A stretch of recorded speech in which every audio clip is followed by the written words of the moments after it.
Cet objet, c'est tout simplement, on va appeler ça un livret, mais qui a une ambition un peu plus grande, d'être au fond un poème en prose, qui doit pouvoir se lire indépendamment de l'expérience musicale, qui d'ailleurs sera l'année prochaine en disque. Mais c'est pas ça aujourd'hui qui nous rassemble, c'est à quoi peut servir ce livre aujourd'hui, même si on n'a pas vu la musique. Finalement, est-ce qu'on peut lire un livre de chansons sans la musique, avec simplement les paroles? Ce que je crois, et ce que j'ai essayé de faire. Au départ, c'est la Fondation Royaumont, que je connais très bien, une abbaye près de Paris, un centre culturel assez extraordinaire. J'ai passé une année dans les années 80 en résidence, et je crois que c'est ça qui au fond, l'origine du projet, c'est que le directeur, qui était là déjà à l'époque, Francis Maréchal, un grand musicologue, un grand directeur et animateur de ce centre, me connaissait. Il vient me voir un jour et me dit, bon, écoutez, j'ai un projet extraordinaire qui vient de la petite fille de Mahler, qui s'appelle Marina Mahler, qui est la petite fille donc de Alma Mahler, la célèbre épouse tempétueuse et extraordinairement folle et merveilleuse de Mahler. Bon, il me dit, voilà, cette Marina Mahler, que j'ai rencontrée, avec qui je me suis beaucoup lié maintenant, c'est une femme qui a toujours pensé que cette pièce, c'est-à-dire pratiquement la pièce ultime de Mahler qui s'appelle Le Chant de la Terre, j'aurais peut-être dû écrire Le Chant de la Terre, enfin, Le Chant de la Terre, ça existe déjà, vous allez voir. Et c'est extraordinaire, puisque d'habitude, les ayants droit, donc une terreur, c'est qu'on abîme les œuvres de leurs ancêtres, et ils interdisent souvent, malheureusement. Là, ce qui est incroyable, c'est qu'elle dit non seulement il faut s'en servir, mais il faut la prolonger. Parce que c'est une pièce qui est universelle, c'est une pièce qui dépasse les circonstances. C'est une pièce exceptionnellement, comme Kid a Totenlieder, ou les grandes symphonies, enfin, finalement l'œuvre de Mahler elle-même, qui est, comme on sait, entre le 19e siècle, entre Brahms et Schoenberg, entre le romantisme et la modernité. Bon, donc c'est quand même assez intéressant de pointer, de s'occuper de Mahler aujourd'hui, de là où il invente quelque chose sur 3 siècles, le 19e, le 20e, et au 21e, qu'est-ce qu'on fait? Me dit donc, je reviens à l'origine de la commande, ils me disent, Royaumont, est-ce que vous voulez participer à ce projet avec le compositeur excellent, Jos Miniel, grand flûtiste et compositeur, ensemble, prolonger encore une fois cette pièce de Mahler, ce Chant de la Terre. Comment faire pour prolonger? Et il vient me voir et me dit, peut-être que vous pouvez traduire, vous êtes aussi traducteur, du texte allemand, le texte de Lieder, symphonique, comme toujours chez Mahler, voix Lieder, comme chez Schubert, sauf qu'il y a une symphonie derrière, en même temps, qui produit un effet, c'est le seul au fond à avoir fait cette espèce de poème symphonique, on va appeler ça comme ça. Donc c'est un poème symphonique. Donc je lui dis, moi je ne peux pas traduire l'allemand, si je peux traduire l'allemand, mais le texte n'a aucun intérêt. Alors ça, c'est normal, parce que si on traduit mot à mot les paroles des Rolling Stones ou de la musique grégorienne, c'est pas génial, parce que c'est pas fait pour. C'est pas parce que les mauvais auteurs sont là, c'est parce que si le texte est trop bon, ça sert à rien. J'ai fait un opéra avec Pascal Dussapin, d'une certaine manière, je sais que, ou j'ai travaillé avec Georges Apergis autrefois, je sais très bien que dans la musique contemporaine, il faut qu'il y ait même dans toute musique, il faut qu'il y ait, à part des grands opéras où on dit toujours, bien sûr, Da Ponte ou Hofmannsthal pour Strauss, par exemple. Il y a 2-3 exemples prodigieux, mais d'habitude, on ne parle pas des 40 scénaristes de Donizetti qui travaillent derrière comme pour des séries à l'époque, avec des groupes de travail, un peu à la Hollywood version pizza, si je puis dire, italienne. Ça s'entrechoque un peu dans ma tête parce que c'est une commande assez particulière. Je reviens donc sur cette commande. La Fondation Royaumont me dit, qu'est-ce que vous pouvez faire avec ce texte? Alors au lieu d'essayer de l'augmenter, j'ai décidé de le prendre et de m'approcher de lui au plus près par une drôle de manœuvre. Le texte allemand est en fait lui-même un texte construit sur une série tout à fait invraisemblable de circonstances.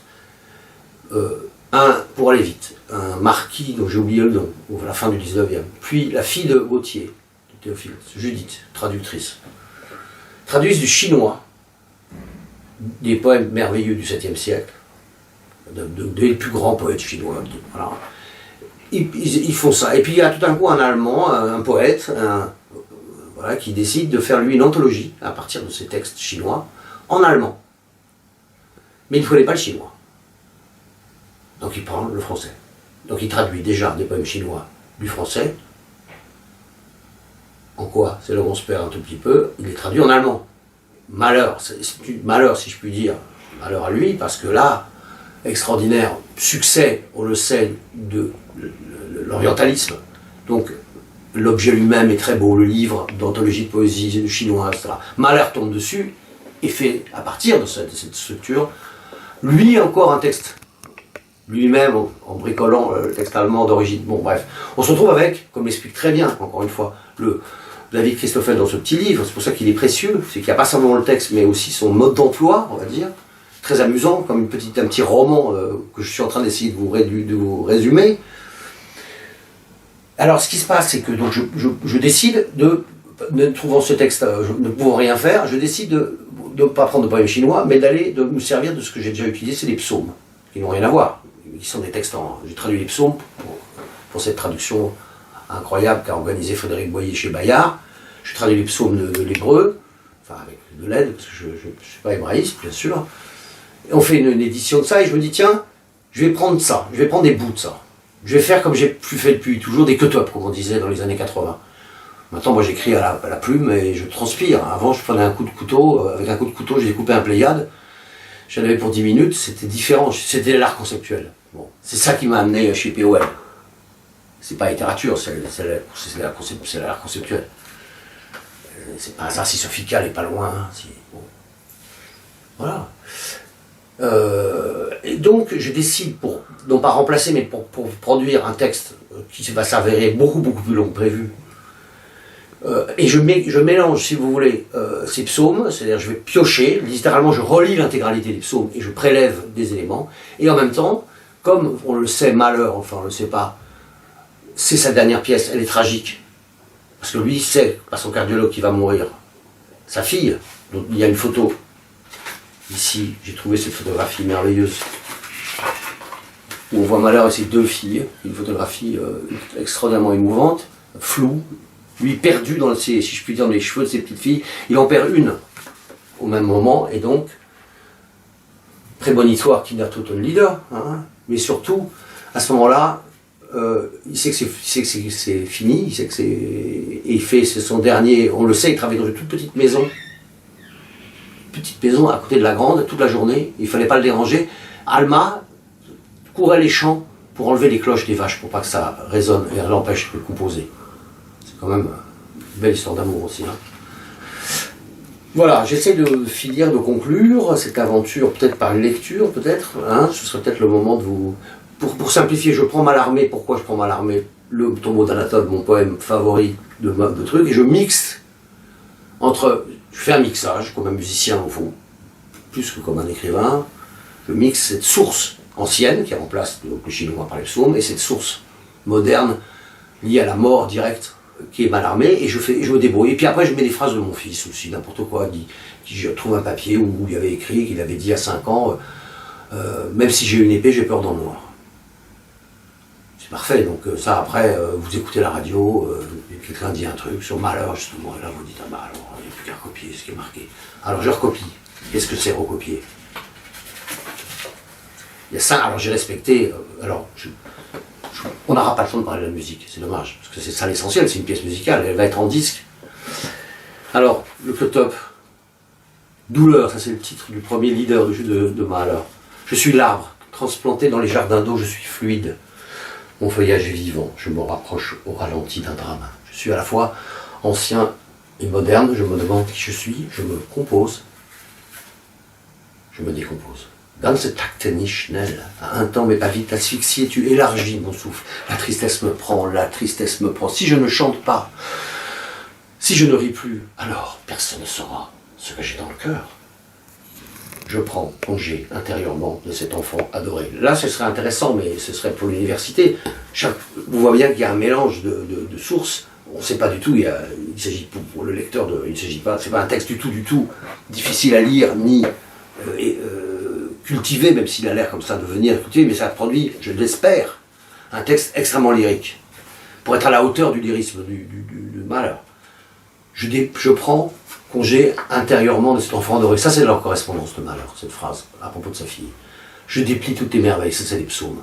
La terre est morte, et je suis encore vivant. As-tu de l'affection pour moi? Oui. On va boire beaucoup, c'est la saison. Je ne veux plus de paraphrase. Allez vite, disparaît vers les montagnes comme un oiseau. Flèche, prête, sur corde pour cibler, cœur d'or noir. Mes cendres sont dans l'herbe. Ah, je n'ai pas de joues de la même couleur. Et ça se termine. On va faire juste la fin, comme ça. Ça s'appelle, comme il faudrait toujours s'appeler, ça c'est malheur, ça s'appelle adieu. Adieu. Je ne peux pas croire tout ce qui s'est passé, je prends congé intérieurement de cet enfant adoré. Celui qui chevauche le ciel d'avant. Wo bleibst du? Pourquoi restes-tu là? Ça y est, l'eau arrive jusqu'à moi. Ah, adieu, au revoir, adieu, je ne te verrai plus. Adieu. L'avons oublié. Ah, avant que la forêt ne soit couverte de feuilles. De feuilles, avant couverte de pétales. Idéogramme. Je me compose.